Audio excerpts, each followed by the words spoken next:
So good evening, everyone. I'm audible. Yes, sir. Okay, I think we should start now. Everyone join, I think.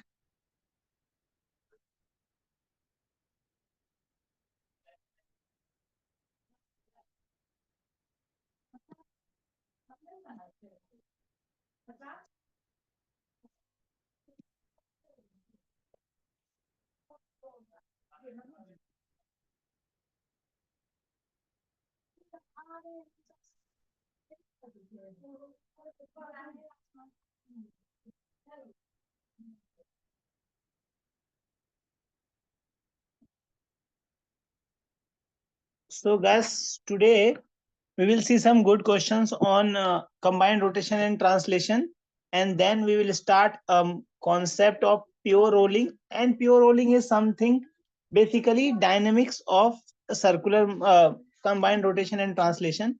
So let us actually, up till now what we have discussed, it is just about kinematics of CTRM. What is the full form of CTRM, guys? What is full form? Combined rotation and translation motion. Combined rotation and translation. तो हम लोगों ने बच्चों अभी तक क्या देखा था? हम लोगों ने अभी इनका काइनेमेटिक्स देखा था। कंबाइंड रोटेशन एंड ट्रांसलेशन का काइनेमेटिक्स हम लोग देख चुके थे। आज हम लोग कंबाइंड रोटेशन एंड ट्रांसलेशन के एक दो क्वेश्चन देखने के बाद बच्चों हम लोग स्टार्ट करेंगे कंबाइंड रोटेशन एंड ट्रांसलेशन के डायनेमिक्स। डायनेमिक्स में आपको कुछ चीजें और सीखने को मिलेगी, कुछ क्वेश्चंस और इंटरेस्टिंग हो जाएंगे बच्चों। क्योंकि अच्छा, कोई बच्चा मुझे बताएगा काइनेमेटिक्स और डायनेमिक्स में डिफरेंस क्या है बच्चों? अभी तक मैंने बोला अभी तक मैंने काइनेमेटिक्स देखा है। मतलब मैं क्या बोल रहा था बच्चों, काइनेमेटिक्स में किस चीज के बारे में बात कर रहे थे हम लोग? चलिए एक छोटा काइनेमेटिक्स और डायनामिक्स का डिफरेंस ये है कि काइनेमेटिक्स में हम मोशन को पढ़ते हैं और dynamics without knowing the reason, and dynamics में रीजन के साथ पढ़ते हैं। वेरी गुड कि फोर्स जो है बच्चों वो डायनेमिक्स में आ जाता है। डायनेमिक्स में फोर्स भी आपका एक इंक्लूडेड टर्म हो जाता है। काइनेमेटिक्स में हम लोग फोर्स के बारे में नहीं पढ़ते बच्चों। Very good. चलिए अब मैं आपसे अगर पूछूं कि लास्ट क्लास में बच्चों हमने जो बेसिक्स देखा था उसको मैं थोड़ा सा और आगे लेके चलता हूं। तो चलिए थोड़ा एक और क्वेश्चन देख लेते हैं बच्चों। आप लोग को थोड़ा कॉन्फिडेंस आ जाएगा उस क्वेश्चन से।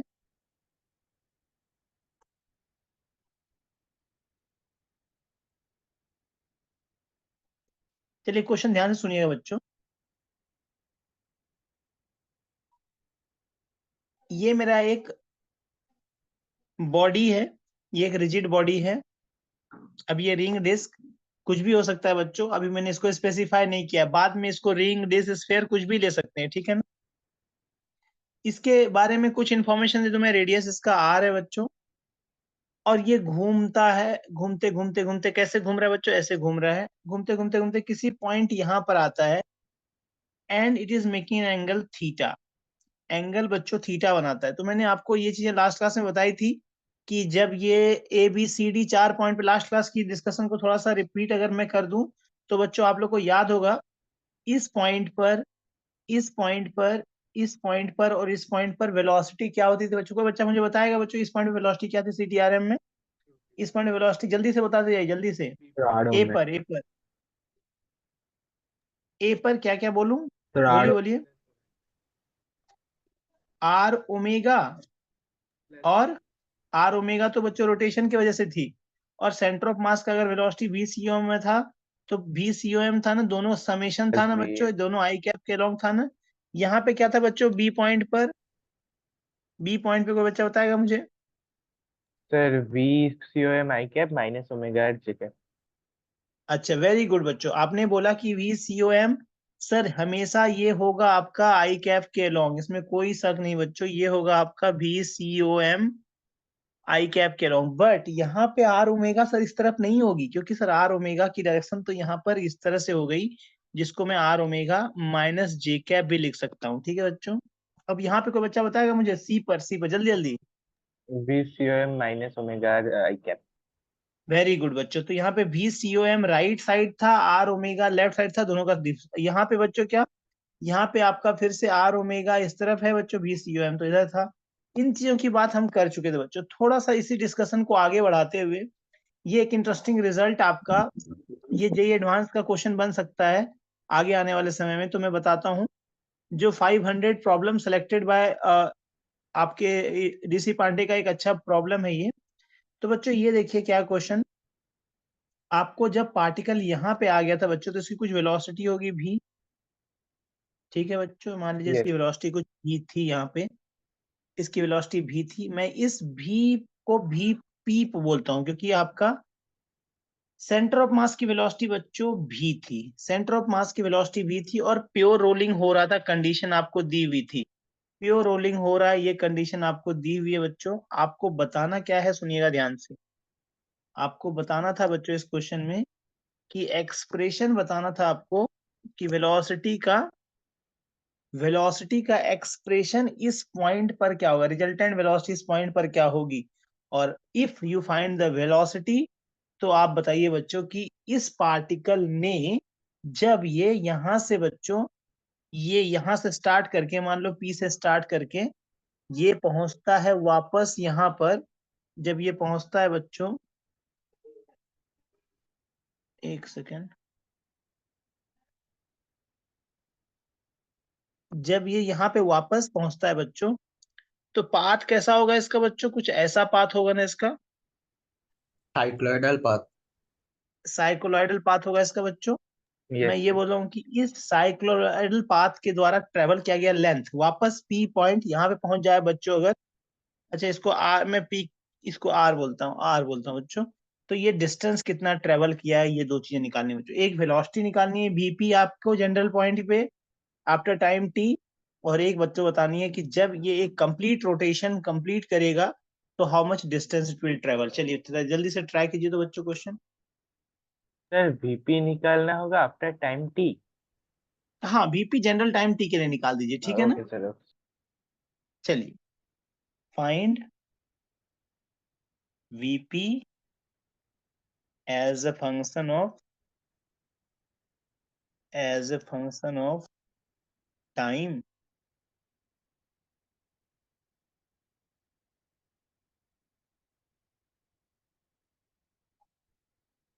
and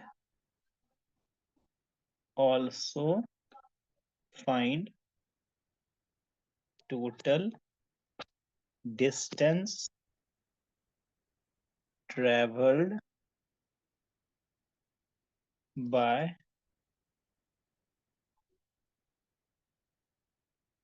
R after one complete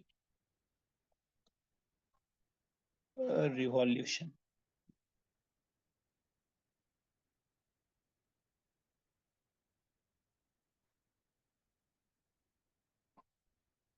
मतलब बच्चों जब ये यहाँ से यहाँ तक डिस्टेंस ट्रेवल किया होगा 2 पाई r, एक रिवॉल्यूशन में तो इतना ही एंगल आपको, मतलब इतना सरकमफेरेंस के बराबर, तो ये पॉइंट r कितना डिस्टेंस ट्रेवल किया होगा बच्चों। आप ऐसा मत सोचना कि सर 2 पाई r ही आंसर हो जाएगा। सर स्क्रीन को तो स्क्रॉल अप कर सकते हैं, स्क्रॉल अप। स्क्रोल अप, ठीक है। सर 8R होगा। आपने निकाल लिया कि आपने ये आपको हाँ सर, याद हाँ था, sir 8R।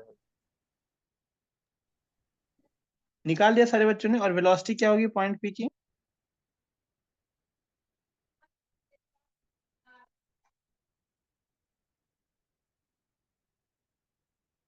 Sir 2v sin omega t/2। 2v sin omega t/2 is the right answer. Very good बच्चों। चलिए मतलब आप लोग कंफर्टेबल हैं इसको टाइप के क्वेश्चन में।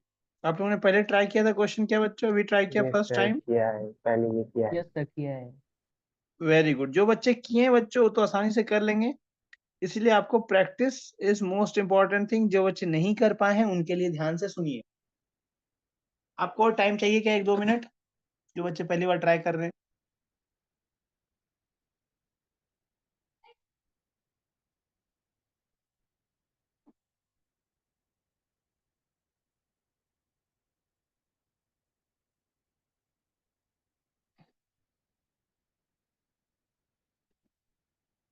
चलिए बच्चों, जिन बच्चों ने ट्राई कर लिया अच्छी बात है, नहीं ट्राई किए वो ध्यान सुनिएगा। तो सबसे पहले बच्चों आपको इस पॉइंट की वेलोसिटी बतानी थी। तो आप देखिए, एक वेलोसिटी तो भी इसके पास होगी बच्चों इस तरफ, ये तो आप मानते हो ना, क्योंकि सेंटर ऑफ मास की वेलोसिटी जो होगी हर पॉइंट की वही वेलोसिटी होगी, तो भी ये मान लिया। और ये प्योर रोटेशन था बच्चों, तो v is equal to R omega की कंडीशन भी वैलिड है यहाँ पे। तो आप लिखोगे बच्चों दो वेक्टर। अब प्रॉब्लम क्या बन गया बच्चों? एक वेक्टर ये, एक वेक्टर ये। अब दोनों के बीच का एंगल की बात आती है बच्चों। तो आप देखिए, आप बोलोगे सर अगर मैं देखूं तो ये एंगल तो 90 डिग्री होगा सर। कैसे बच्चों ये 90 डिग्री में बोल रहा हूँ? कोई बच्चा बोलेगा कि 90 डिग्री कैसे बोल रहा हूँ बच्चों? ये ये क्या है टेंजेंशियल बच्चों आपका? वेलोसिटी है। ये आपका नॉर्मल है और ये टेंजेंट है, एक दूसरे से 90 डिग्री एंगल पे होते हैं। अच्छा बच्चों, इसको आगे बढ़ाओगे तो ये 90 प्लस ये 90 माइनस थीटा नहीं हो जाएगा क्या आपका? देखिए हाँ तो सर। एंगल हो गया बच्चों दोनों के बीच का 180 degree minus theta. 180 degree minus theta is the angle between this two particle. अच्छा, ये वेलोसिटी भी ये आपकी आर ओमेगा, और प्योर रोटेशन की कंडीशन ये तो v equal to R omega, दोनों वेलोसिटी भी 180 डिग्री एंगल पे है बच्चों। तो वेक्टर का रिजल्टेंट क्या हो जाएगा? Under root v² plus 2 into V cos 180 degree.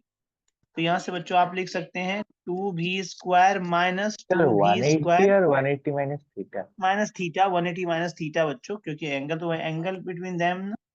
तो 180 माइनस थीटा आपने लिखा। अब सिंपल सा देखिए बच्चों, मैंने 180 माइनस थीटा तो कॉस थीटा ही हो जाता है क्या? तो आपने लिखा sir cos theta under root. यहाँ से आप क्या करेंगे बच्चों? आप 2v² को अगर कॉमन लेते हैं तो ब्रैकेट के अंदर बचता है बच्चों 1 माइनस कॉस थीटा।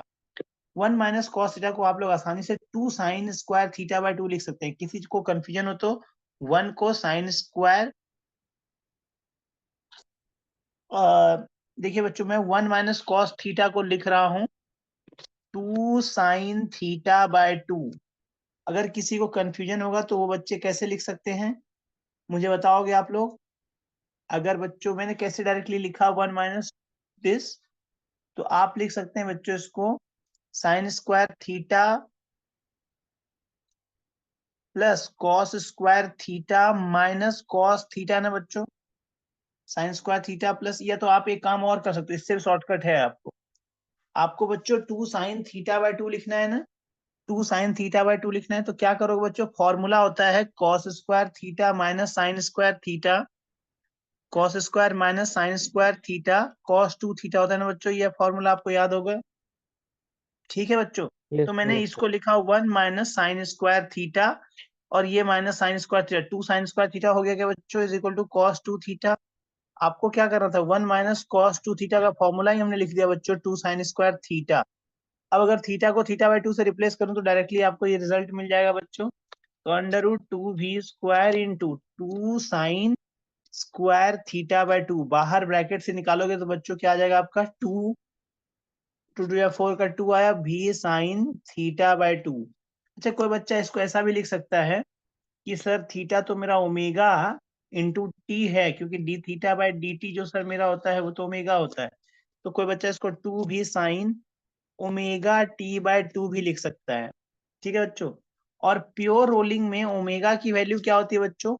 ओमेगा की वैल्यू v/r होती है ना। कोई बच्चा इसको v/r भी लिख सकता है बच्चों। तो यहाँ पे 2 है इंटू टी, तो ये आपकी वेलोसिटी एट पॉइंट P आ गई बच्चों। इससे फायदा क्या हुआ कि आपको मैं किसी भी टाइम पे बोलूं t इज इक्वल टू, अगर मेरा 90 डिग्री होता, t अगर is equal to pi by 2 होता तो भी आप बता सकते थे, t is equal to pi by 4 होता तो भी आप बता सकते थे। कोई भी वैल्यू के लिए बच्चों आप आराम से निकाल सकते हो, इसमें कोई शक नहीं है आपको, ठीक है ना। तो अब मैंने वेलोसिटी तो निकाल ली बच्चों, अब मुझे क्या निकालना है, डिस्टेंस। तो कोई बच्चे के दिमाग में आ रहा होगा सर डिस्टेंस तो 2 पाई आर ही होना चाहिए ना, क्योंकि ये पॉइंट, अच्छा बच्चों ये पॉइंट जो है जब ये यहाँ पर होगा, कहीं सेंटर ऑफ मास पर होगा, तो इसकी वेलोसिटी कितनी हो जाएगी बच्चों, इसकी वेलोसिटी हो जाएगी, इसकी वेलोसिटी हो जाएगी v। जब यहाँ होगा तो बच्चों इसकी वेलोसिटी 2v हो जाएगी, इसी तरह से वेलोसिटी v, तो इसकी वेलोसिटी तो वेरी ही कर रही है बच्चों ना, वेलोसिटी तो वेरी कर रही है। तो अगर कांस्टेंट वेलोसिटी से मूव करता है ये वाला पॉइंट बच्चों, तो मैं 2 पाई आर बोल सकता था, लेकिन ये तो वेलोसिटी वेरिएबल है तो मैं 2 पाई आर नहीं बोलूंगा। इसको कैसे निकालेंगे तब बच्चों, तब इसको डिफरेंशिएट करते हैं। मैं किसी भी जनरल टर्म के लिए लिखूं तो बच्चों, तो आपने बोला सर dx बाय dt, यानी कि v जो सर आपने निकाला है 2 साइन ओमेगा t बाय 2 निकाला है, 2 भी साइन ओमेगा t बाय 2 निकाला है सर, 2 भी साइन ओमेगा t बाय 2 निकाला है सर आपने। तो dx को आप सर एक काम करिए, ऐसा ही रहने दीजिए, और इसको सर उस तरफ लेके जाते हैं, 2 भी sine omega t by 2 into D T, ठीक है बच्चों, इंटीग्रेट कर देते हैं। लिमिट बोलिए कहाँ से कहाँ तक लिमिट लेंगे बच्चों, लिमिट बोलिए तो कहाँ से कहाँ तक लेंगे। Sir 0 to 2 pi by omega. तो आप बोलेंगे सर कंप्लीट रोटेशन में, रिवॉल्यूशन में 2 पाई आर, ये आपका सर, अच्छा टी का लिमिट मैंने सही लिखा बच्चों क्या, ये बच्चों मैंने आर का, एक्स का लिमिट रखा ना, तो इसका लिमिट तो 2 पाई बाय ओमेगा होना चाहिए ना बच्चों, क्योंकि देखिए टाइम पीरियड है ना, तो टाइम पीरियड का यूनिट इधर रखना है बच्चों आपको, ठीक है ना। 0 से लेकर एक्स अगर आप कर रहे हैं इसको बच्चों, तो इसको आप 0 से लेके 2 पाई बाय ओमेगा कहेंगे, तो टोटल डिस्टेंस एक्स और कितना हो गया बच्चों, आप इंटीग्रेट करते हैं, देखिए 2 भी साइन का इंटीग्रेशन होता है बच्चों cos omega T by 2 upon omega by 2 ना बच्चों, omega T by 2 upon omega by 2, 0 से 2 पाई बाय ओमेगा। अब इसको बच्चों में अगर ऐसा लिखूं 4v by omega sine cos omega T by 2, तो आप देखिए 4v बाय ओमेगा, ठीक है बच्चों यहाँ तक कोई डाउट। अच्छा इंटीग्रेशन में एक साइन मैंने माइनस छोड़ा है, क्यों बच्चों, क्योंकि कॉस का साइन का इंटीग्रेशन माइनस कॉस थीटा होता है, साइन का इंटीग्रेशन माइनस कॉस थीटा होता है, सब जगह माइनस आता जाएगा बच्चों। अब आप कॉस 2 पाई बाय ओमेगा जब रखोगे इसकी वैल्यू बच्चों, तो देखिए 2 पाई बाय ओमेगा से ओमेगा कट गया बच्चों, तो कॉस पाई की वैल्यू -1 आ गई क्या, 0 -1 माइनस ऑफ 0, 0 तो 1 होता है ना बच्चों, तो आपका क्या हो गया, ये आपका हो गया 8v बाय ओमेगा। अब बच्चों आपको पता है v is equal to omega R होता है, तो v बाय ओमेगा को मैं r लिख सकता हूँ, तो सिंपली आपका 8r distance travel by the body, ठीक है बच्चों। तो this is the distance travel by the point r, जो आपका बच्चों डिस्टेंस ट्रेवल करेगा साइक्लोइडल पाथ में ना, वो डिस्टेंस आपकी 8r के इक्वल होगी, ठीक है बच्चों, क्या यहाँ तक क्लियर है। हाँ। और सर मुझे ना थोड़ा ये डिफरेंशिएशन और इंटीग्रेशन का जगह लिखना है। आप क्या हमें तो डी थीटा और डी टी से दिखा सकते हैं? हाँ, या सर इसके तो नीचे से दिखाना है, ये वाला जगह लिख लिख सको। और सर थोड़ा ऊपर। हाँ या सर। ठीक है, जल्दी जल्दी नोट करो, जल्दी नोट करो। सर वो इंटीग्रेशन का लिमिट और एक बार समझा देंगे?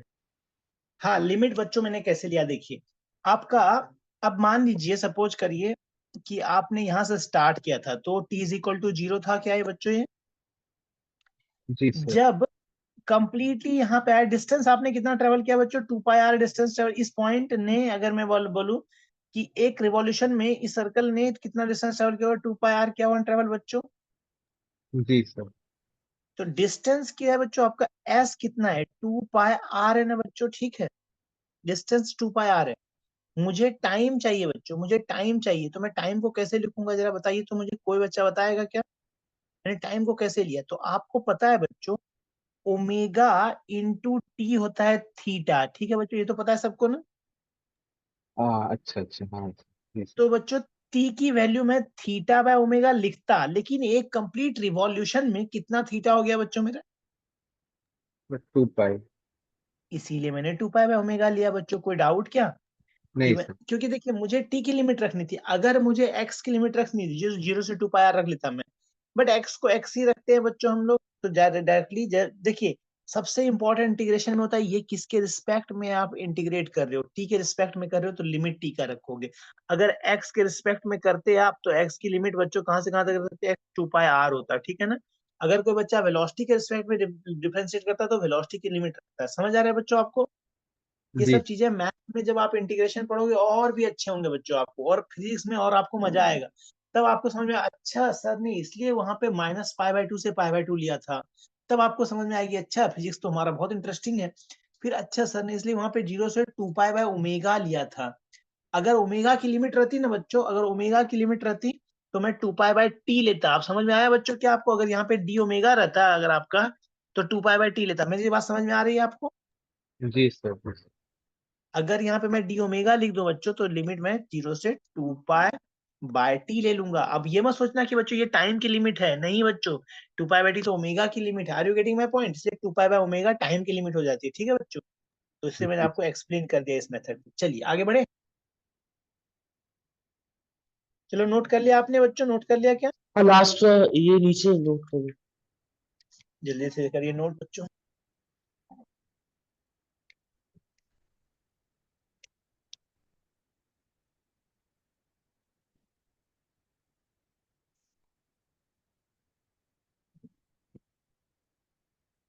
चलिए बच्चों आगे बढ़े जल्दी। क्या?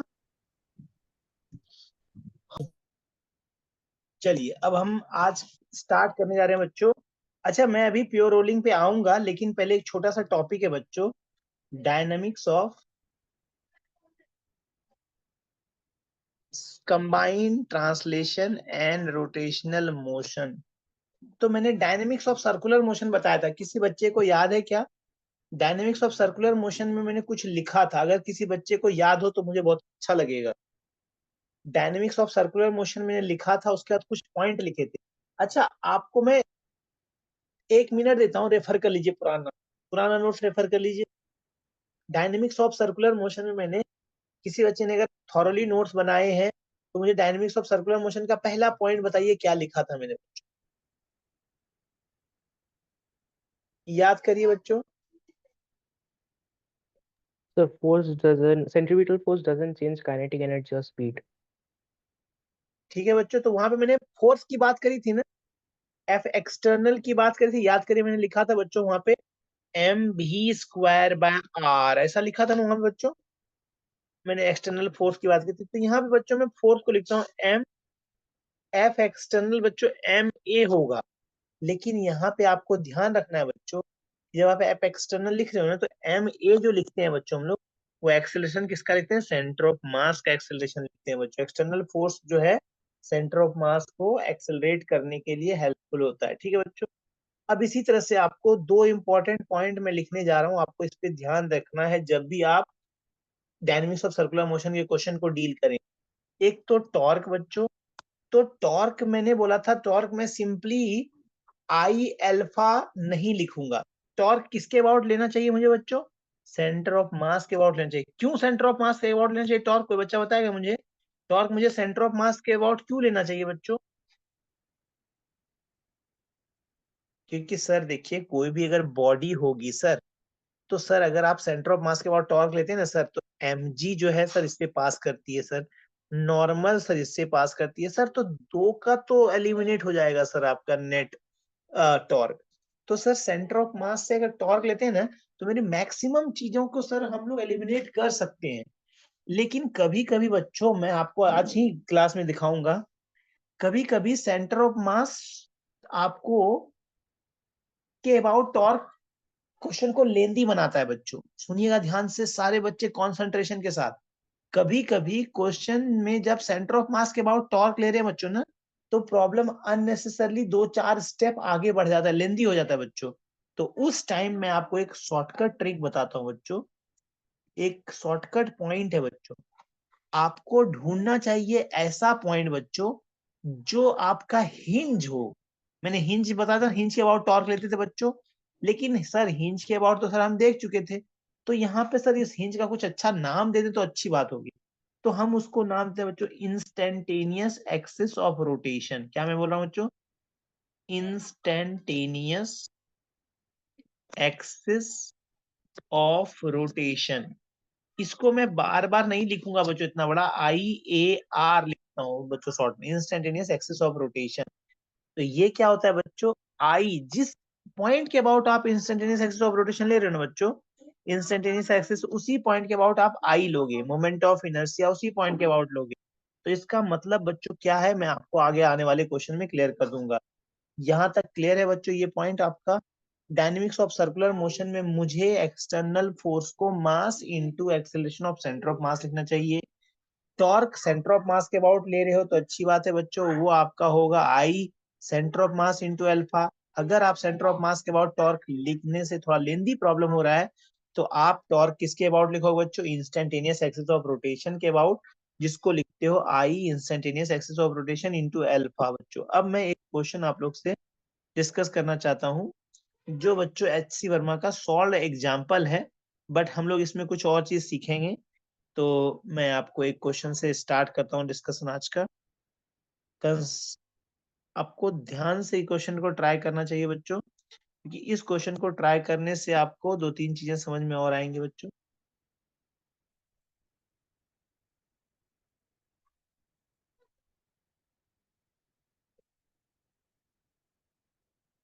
कुछ बच्चे ने इस प्रॉब्लम को कर लिया होगा बच्चों, लेकिन कुछ बच्चों को अभी, तो आप लोग क्वेश्चन पढ़िए बच्चों, क्वेश्चन नंबर 27।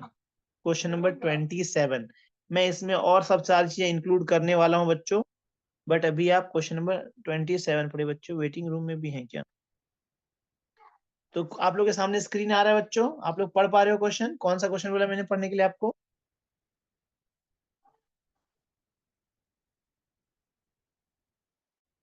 बच्चों स्क्रीन देख पा रहे हो आप लोग? Yes. चलिए बच्चों 27, प्लीज रीड एंड ट्राई। बाद में मैं इस क्वेश्चन में कुछ इंक्लूड करने वाला हूँ, ठीक है बच्चों? बाद में मैं इस क्वेश्चन में कुछ इंक्लूड करने वाला हूँ।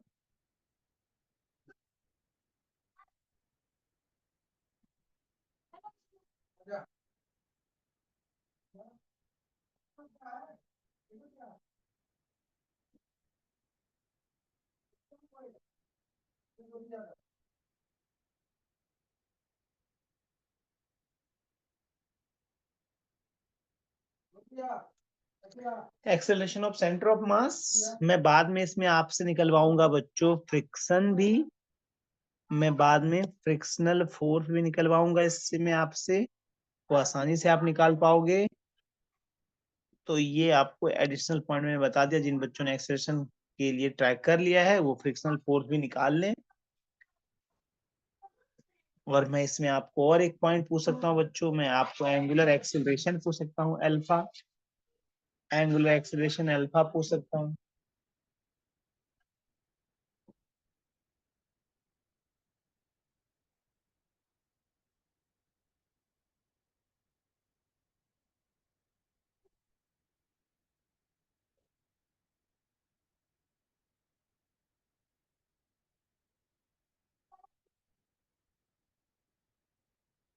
एक मिनट बच्चों,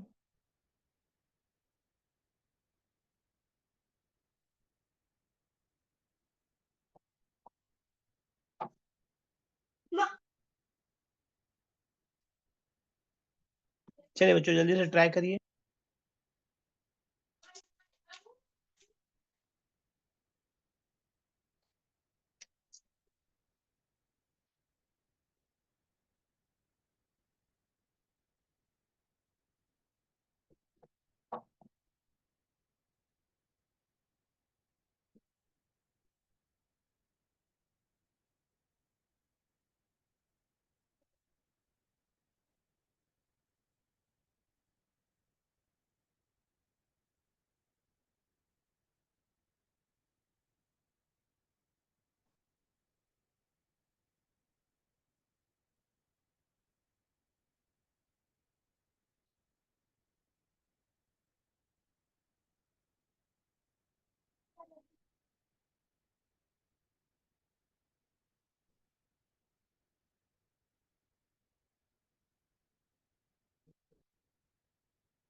चलिए बच्चों बताएंगे आप लोग, मैं स्टार्ट करूँ डिस्कशन।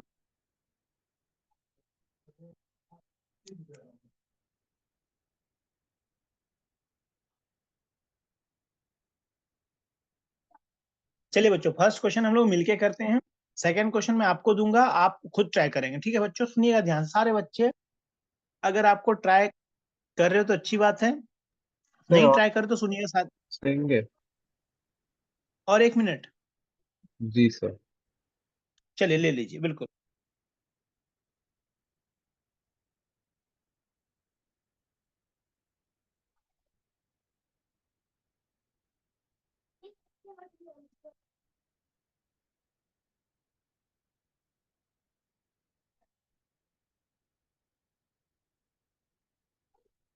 सर एक्सेलरेशन क्या 10F/7M होगा?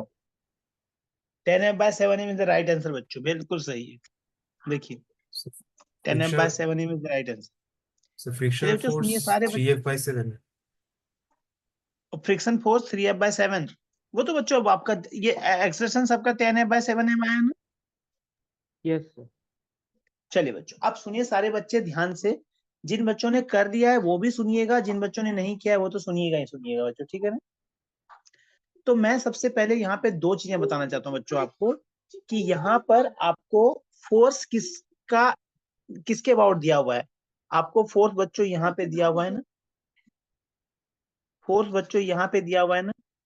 तो चलिए, फोर्स आपको टेंजेंट के अलोंग दिया सकता है, मैं आपको कॉम्प्लिकेटेड भी कर सकता हूँ, क्वेश्चंस को भी करूंगा भी। तो बच्चों आपको जब यहाँ पे फोर्स दिया है तो सबसे पहले बच्चों को कंफ्यूजन था, सर फ्रिक्शन कहाँ से लगेगा। अक्सर बच्चे सोचते हैं सर फ्रिक्शन की डायरेक्शन ये होनी चाहिए, तो इन सबको मैं कंफ्यूजन को क्लियर करता। और जिन बच्चों ने ऐसा ले भी लिया फ्रिक्शन, उसको भी कोई चिंता करने की बात नहीं है बच्चों, ठीक है ना? उनका भी आंसर सही ही आएगा, बट क्या डिफरेंस होगा वो भी मैं दिखा दूंगा आपको, ठीक है ना? तो जिन बच्चों ने कर भी लिया है वो भी कॉन्सेंट्रेशन के साथ सुनिए ध्यान से।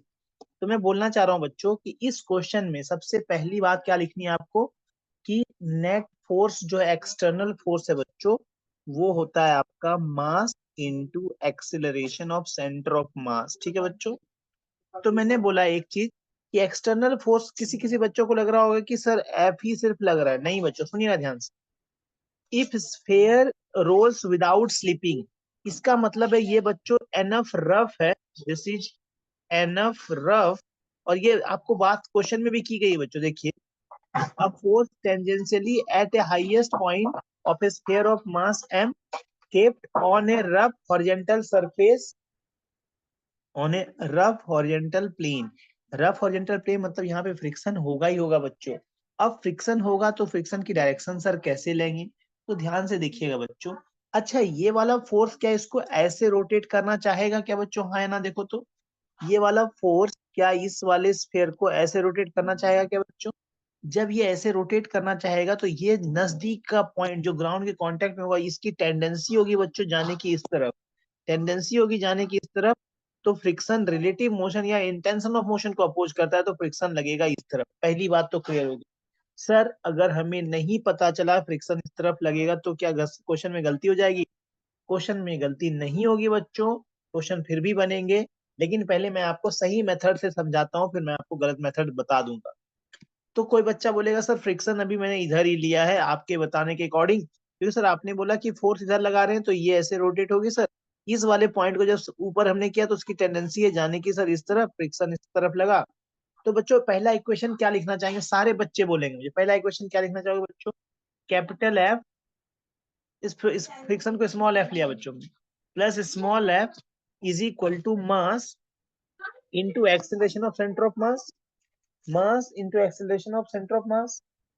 तो mass into acceleration of center of mass को मैंने ए बोल दिया। अब नेक्स्ट मैं बच्चों क्या लिखूंगा बच्चों? टॉर्क। अच्छा, टॉर्क किस पॉइंट के अबाउट लिखना मुझे आपको सबसे अच्छा लगता है बच्चों? सेंटर ऑफ मास के अबाउट टॉर्क लेना। अच्छा, क्यों बच्चों ये पॉइंट सबका फेवरेट पॉइंट होता है? क्योंकि बच्चों देखिए, सेंटर ऑफ मास के अबाउट अक्सर चीजें आपको पता होती है। अगर आपको मैंने बोला कि सेंटर ऑफ मास के अबाउट टॉर्क लिखिए, तो सेंटर ऑफ मास के अबाउट क्या टॉर्क लिखूंगा मैं, बताएं क्या? तो आप So बोलोगे सर capital F इस R minus नॉर्मल small का f r. टॉर्क, नॉर्मल का टॉर्क तो जीरो हो जाएगा सर। सर mg का टॉर्क भी जीरो हो जाएगा सर। सर यहाँ पे दो टॉर्क रहेंगे सिर्फ, एक स्मॉल फ्रिक्शन के टॉर्क रहेंगे, एक कैपिटल फ्रिक्शन एफ का टॉर्क रहेगा। तो एफ का टॉर्क बच्चों सेंटर से एफ आर लिखूं क्या? इसकी टेंडेंसी होगी रोटेट कराने की। कैसे बच्चों? तो आप जो भी बच्चे होंगे वो फील कर पा रहे होंगे टेंडेंसी होगी रोटेट कराने की सर क्लॉकवाइज। अगर जिनको फील नहीं हो पा रही है बच्चों, तो आर क्रॉस एफ कर लेना वो बच्चों आपसे। आर की डायरेक्शन ये, एफ की डायरेक्शन ये, आर आई कैप है आपका ये, sorry, into I cap. J cross I करेंगे तो माइनस के हो जाएगा बच्चों। तो माइनस के आपका गोइंग एंटी क्लॉकवाइज डायरेक्शन, ठीक है ना। अब इसी तरह से अगर आप इसका फ्रिक्शन का टॉर्क देखेंगे बच्चों, तो फ्रिक्शन का टॉर्क आपका आएगा क्लॉकवाइज या एंटी क्लॉकवाइज। तो एंटी क्लॉकवाइज क्यों बच्चों? ये तो आपका माइनस जे कैप हो गया ना, और क्रॉस आपका ये है आई कैप। तो जे क्रॉस आई तो होता है माइनस के और माइनस प्लस, तो माइनस हो गया फ्रिक्शन का टॉर्क इंटू ए, आई इंटू एल्फा। अच्छा कोई बच्चों मुझे आई की वैल्यू बताएगा क्या? आई की वैल्यू क्या रखूं मैं? 2/5 mr square. तो आपको बच्चों सॉलिड स्फीयर अगर दिया हुआ है तो इसका मोमेंट ऑफ इनर्शिया क्या हम लोग पहले से जानते हैं, 2/5 mr² होता है बच्चों। तो हमने लिखा बच्चों 2/5 mr²। और बच्चों अल्फा, अल्फा को मैं a/r लिखूं क्या? तो अल्फा को मैं, क्योंकि प्योर रोलिंग का केस है होगा बच्चों, क्यों प्योर रोलिंग क्या कंडीशन दी हुई है, रोल विदाउट स्लिपिंग, तो that is pure rolling. R square से ये आर कटा, इससे ये आर से कटा दीजिए बच्चों। तो दो इक्वेशन आपके आ गए, इस इक्वेशन को सॉल्व कर लीजिएगा बच्चों। ये 2f हो गया बच्चों, is equal to ma plus 2ma, 7/5 ma हो गया क्या बच्चों? एक्सेलरेशन मेरी यहां से आगे बच्चों 10f/7m। अब मेरी बच्चों यही आपने किया होगा, बट अगर मेरी बात को आप ध्यान से सुनेंगे बच्चों, तो आपको चीजें और आसान दिखने लगेंगी। कैसे बच्चों? मैं इंस्टेंटेनियस एक्सिस ऑफ रोटेशन के अबाउट यही क्वेश्चन लिख के दिखाता हूँ। पहले ये आप नोट कर लीजिए जिन बच्चों ने नहीं किए हैं, और अगर नोट नहीं भी करेंगे बच्चों तो एस सी वर्मा ने भी ऐसा ही लिखा है, देख लीजिए। This is equal to this and finally answer is this. But मैं चाहता हूँ कि कुछ और आपको सिखाऊं यहाँ से, तो कुछ और सिखाने के लिए बच्चों आपको मुझे अलग पॉइंट को दिखाना चाहिए। चलिए बच्चों, अब मैंने बोला कि अगर प्योर रोलिंग हो रही होगी सर, तो सर आपने पढ़ाया तो नहीं है, तो ठीक है यहाँ ना, पे याद जे हमें तो। क्रॉस आई माइनस के हुआ, इसलिए जब हम एफ प्लस स्मॉल एफ कर रहे तो सर जो आर ले रहे वो हम लोग माइनस ले रहे, क्योंकि यहाँ पे जे क्रॉस आई माइनस के हो रहे, इसलिए हम लोग एफ आर के साथ मतलब कैपिटल एफ के साथ हम लोग पॉजिटिव आर ले रहे हैं, पर स्मॉल एफ के साथ हम लोग नेगेटिव आर इसलिए ले रहे हैं क्योंकि माइनस के आ रहे हैं। एक्चुअली बच्चों अगर मैंने बोला कि आप फील करके देखो, तो ये वाला फोर्स इसको कैसे रोटेट कराएगा बच्चों? ऐसे रोटेट कराना चाहेगा ना, हाँ या ना बोलो तो। हाँ सर। एक, और ये वाला कैसे रोटेट कराएगा बच्चों? इस फ्रिक्शन ऐसे रोटेट कराएगा ना। क्या एक दूसरे के हाँ। अपोजिट है दोनों? देखिए तो। हाँ सर। तो इसीलिए बच्चों फ्रिक्शन का टॉर्क जो है एफ के टॉर्क के अपोजिट आ रहा है। हाँ मतलब क्लॉकवाइज एंटी क्लॉकवाइज। ठीक है बच्चों। हाँ। अब सुनिएगा ध्यान से सारे बच्चे, जिन बच्चों ने कर लिया है वो भी। मैं बच्चों इस एक्सिस को इंस्टेंटेनियस एक्सिस ऑफ रोटेशन बोलता हूं, ठीक है बच्चों।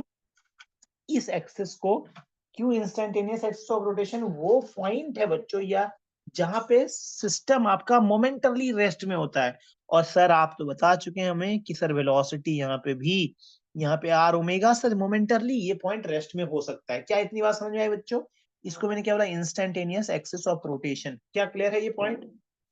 Yes, sir.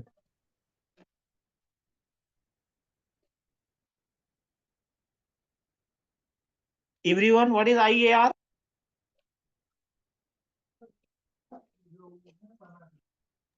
So it is IAR क्या है बच्चों? instantaneous axis of rotation. ऐसा पॉइंट, ऐसा पॉइंट जिसके अबाउट सिस्टम को मोमेंटरली रेस्ट में मान सकते हैं, ठीक है बच्चों। तो मैं पहला इक्वेशन तो सबने बच्चों यही लिखा होगा।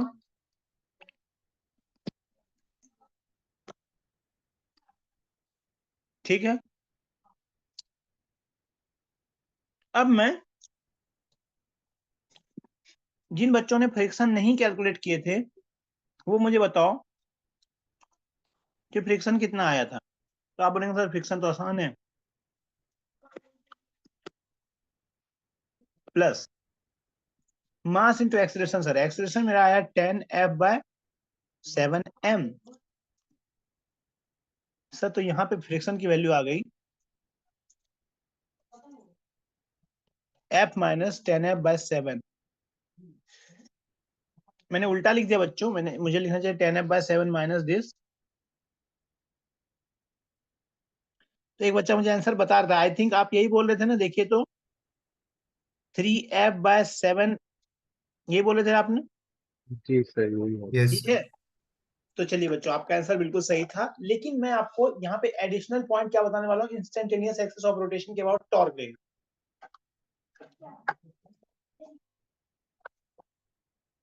बच्चों इस पॉइंट के अबाउट टॉर्क लोगे तो नॉर्मल का टॉर्क बोलो तो, mg का टॉर्क बोलो तो, और इस फ्रिक्शन का टॉर्क, सर तीनों का टॉर्क 0 हो जाएगा सर। नॉर्मल भी इसी पॉइंट से पास कर रहा है, mg भी इसी पॉइंट से पास कर रही है सर, फ्रिक्शन भी इसी पॉइंट। क्या f का टॉर्क होगा क्या बच्चों? तो सर हाँ होगा f का टॉर्क। क्या लिखोगे f का टॉर्क, कोई बच्चा मुझे बताएगा? f का टॉर्क क्या लिखूं इस पॉइंट के about, instantaneous axis of rotation के अबाउट? बोलिए बच्चों बोलिए, आप F लोग तो into टॉर्क में 2R. Expert. f into 2R. 2r, very good. अब यहाँ पे f इंटू आर मत बोलना बच्चों, क्योंकि r तो सेंटर ऑफ मास के अबाउट डिस्टेंस हो गए ना, ये डिस्टेंस टोटल 2r है। तो f into 2r is equal to I alpha. क्या बच्चों, आई किसके अबाउट में बोलना चाहिए मुझे, आई किसके अबाउट बोलना चाहिए बच्चों? तो सर आई मुझे इसके अबाउट तो पता होती है सर, 2/5 मुझे शिफ्ट करना चाहिए, तो सर 7/5 mr² हो गया क्या आई? देखिए तो बच्चों, कोई डाउट आपको क्या? मैंने आपको बोला था इंस्टेंटेनियस एक्सिस ऑफ रोटेशन के अलावा आप about he moment of inertia लिखना चाहिए बच्चों, इनटू अल्फा। अल्फा को a/r लिखूं क्या बच्चों? अब देखिए मुझे इससे क्या फायदा हुआ बच्चों, आपको समझ में आ जाएगा फायदा क्या हुआ इससे।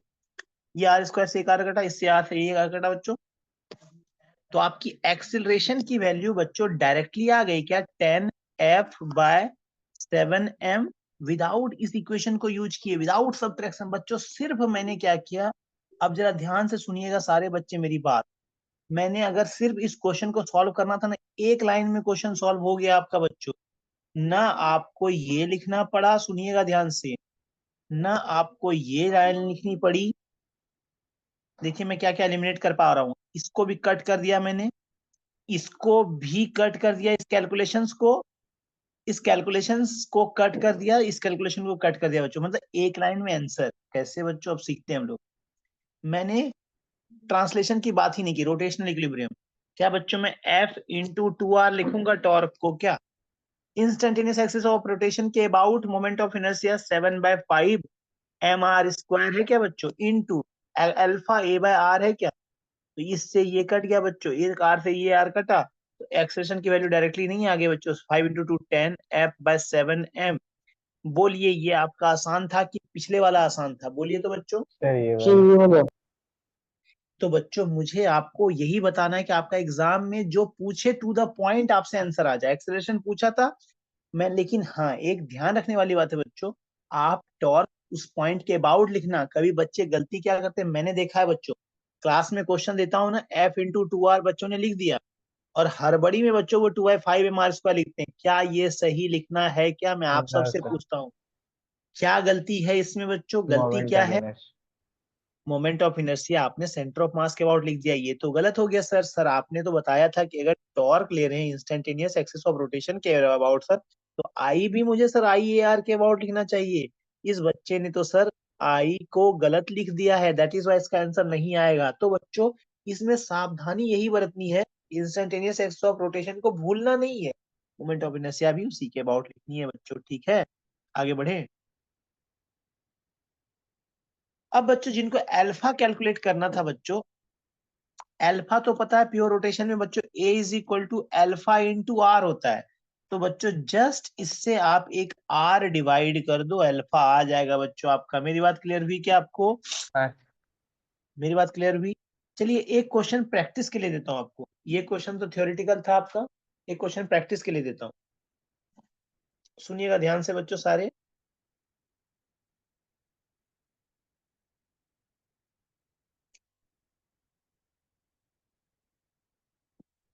This is just for practice, जितनी जल्दी आप आंसर दे पाए उतना जल्दी हम लोग आगे बढ़ेंगे बच्चों। क्वेश्चन सुनिएगा ध्यान से।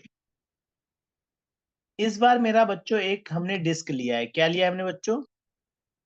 Disk. डिस्क का फोर्स हमने उसी पॉइंट से अप्लाई किया बच्चों। फोर्स हमने कौन से पॉइंट से अप्लाई किया? डिस्क का सेम पॉइंट से बच्चों फोर्स अप्लाई किया। मतलब सर फिर से आप वही क्वेश्चन करवा रहे हो क्या? हाँ बच्चों वही क्वेश्चन करा रहा हूँ प्रैक्टिस के लिए, ठीक है ना। फोर्स F, मास M, रेडियस R। आपको बच्चों बताना है मुझे एक्सिलरेशन क्या होगा, अल्फा क्या होगा, फ्रिक्शन क्या होगा। जल्दी से निकाल के बताइए तो बच्चों। और कुछ इंफॉर्मेशन चाहिए? ये आपका सरफेस एनफ रफ है जो कि आपका प्योर रोलिंग हो रहा है। एनफ रफ का मतलब बच्चों आपको फ्रिक्शन का नेगलेक्शन नहीं लेना है बच्चों। Enough rough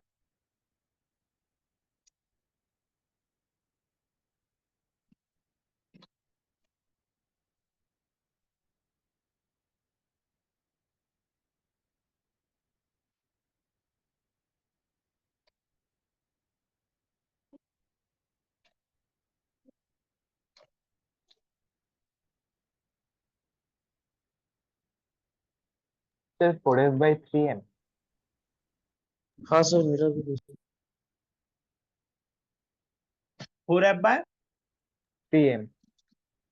very good. Acceleration है हाँ सर। फोर हाँ So friction F by 3. हाँ बच्चों फ्रिक्शन कितना आया? F by 3. Very good, friction F by 3 correct. Yes, sir, f by 3. अब तो सब निकाल ही लिया बच्चों आपने। तो सर अच्छा बच्चों मुझे बताओ आप लोग, आपने किस पॉइंट के अबाउट टॉर्क लिखा? Instantaneous centre of acceleration mass. at very good बच्चों, आप लोग बहुत जल्दी अडेप्ट कर ले तो बहुत अच्छी बात है। आप लोग इस पॉइंट के अबाउट लिखते हैं ना बच्चों हम लोग। कोई बच्चा अगर मेथड से करना चाहे घर पे आराम से आप करना बच्चों। आप घर पे अगर करोगे तो आप लिखोगे F plus small f is equal to m into a, m into a. एक आप F minus f into r is equal to I alpha. Alpha को a by r moment of inertia center of mass के about सब करके करना घर पे बच्चों। बट हमें तो बच्चों आंसर चाहिए इंस्टेंटली सर, आपको तुरंत बोल के आगे बढ़ना है हम लोग को सर। तो sir instantaneous axis of rotation चुनते हैं सर। F इंटू 2r लिखते हैं sir is equal to I moment of inertia. बच्चों सुनिएगा ध्यान से, अगर ये पॉइंट होता तो बच्चों mr² by 2, लेकिन मेरा ये पॉइंट इतने डिस्टेंस r शिफ्ट हो गया तो पैरेलल एक्सिस थ्योरम बोलता है बच्चों mr² by 2 प्लस mr²। तो मैं डायरेक्टली लिखूं क्या 3/2 mr²? बच्चों अब आपको कंफर्म हो गया होगा कि सर अब मैं समझ गया कि जहां पे एक्सिस ऑफ रोटेशन है सर उसके अबाउट मोमेंट ऑफ इनर्शिया लिखना होता है। अब हमें सर कॉन्फिडेंस भी आ गया कि ये सर आपका इससे कट गया, ये एक आर से ये आर कट गया बच्चों। तो डायरेक्टली एक्सेलरेशन की वैल्यू जिन बच्चों ने बोली 4f/3m उनके आंसर सही है। अल्फा बच्चों हो जाएगा 4f/3m r। और बच्चों जिनका फ्रिक्शन निकालना था, फ्रिक्शन निकालने के लिए आपको ये इक्वेशन लिखना पड़ेगा बच्चों। वहां से आप फ्रिक्शन की वैल्यू निकाल लोगे। क्या बोले थे आप लोगों ने? f/3 बोला था ना बच्चों, इज द राइट आंसर। आप करके देख लो बच्चों। आप f को रखना है plus small f is equal to mass into acceleration. Acceleration तो बच्चों आपका 4f/3m है। तो आप बोलोगे सर इस m से m कट गया, 4f/3 माइनस f। तो फ्रिक्शन की वैल्यू सर f/3 आ गई। ठीक है बच्चों, क्या कोई डाउट इसमें? एक क्वेश्चन में देता हूँ बच्चों, मैं दो क्वेश्चन होमवर्क में देता हूँ आपको, ठीक है बच्चों? दो क्वेश्चन होमवर्क में देता हूँ। चलिए ये आपका फिर से मैंने एक ले लिया बच्चों। चलिए सॉलिड स्फीयर ले लिया, ठीक है बच्चों। सॉलिड स्फीयर में फोर्स इस बार हमने अप्लाई किया है ऐसे बच्चों, ठीक है ना, सेंटर ऑफ मास के अलोंग फोर्स अप्लाई किया हमने, ठीक है बच्चों। अब आपको बताना है, ये थोड़ा सा इंटरेस्टिंग क्वेश्चन है बच्चों। इस क्वेश्चन में आपको बताना है, इस क्वेश्चन में बताना है बच्चों आपको, थोड़ा सा इसको मैं अच्छे से बना दूं। फिर से हम तो वही पूछते हैं सर बच्चों आपसे बार बार कि आपकी प्रैक्टिस हो जाए। एक सेकंड,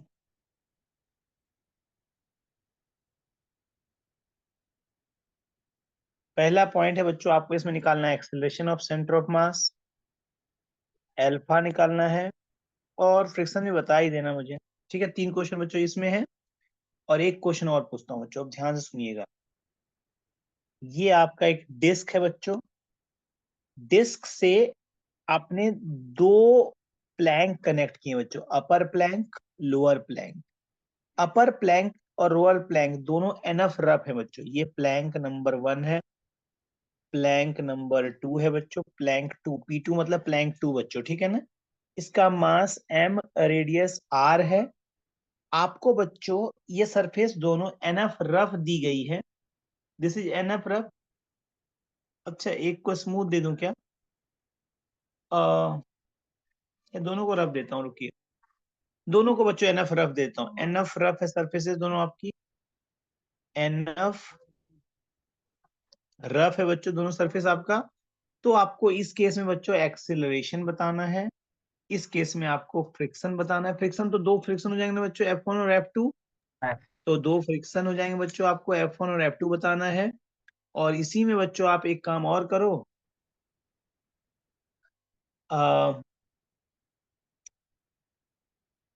अगर मैं इसको एक काम करते हैं बच्चों,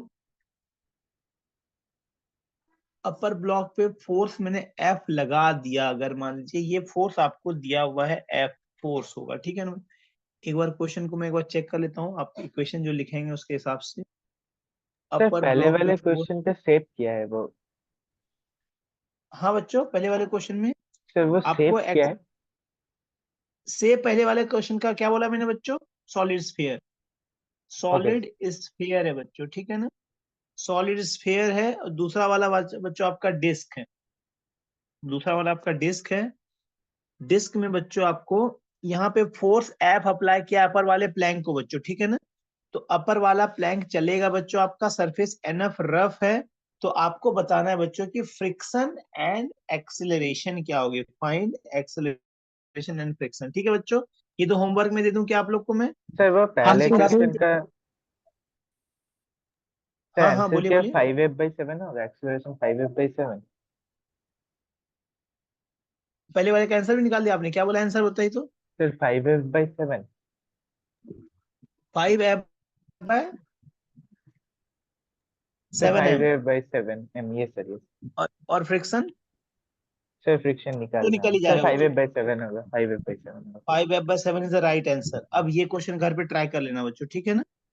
सर ओके ये फर्स्ट वाला में स्फीयर जो है वहां पे क्या फोर्स परपेंडिकुलर एक्ट कर रहा है यहाँ पे?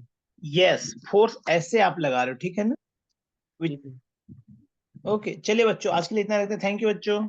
Thank you. सर वो प्लैंक का कोई मास होगा क्या? प्लैंक का मास आप ले लीजिए बच्चों, हाँ आइडेंटिकल ही रख लेते हैं, M और ये भी M बच्चों, ठीक है ना। मतलब जो डिस्क का मास है वही भी प्लैंक का मास है बच्चों, ठीक है ना। Okay okay. मास सबको आइडेंटिकल रख लिया हमने, ठीक है ना, इसलिए कंफ्यूजन ना हो कहीं पे। ठीक है बच्चों, आज के लिए इतना रखते हैं। थैंक यू यहाँ बच्चों, पे ट्राई करिएगा। इन दोनों बॉडी का फ्रिक्शनल फोर्स और एक्सीलरेशन निकालना पड़ेगा तो। हाँ ये निकालना, ठीक है। थैंक यू बच्चों। थैंक यू सर, ठीक है बाय। सर।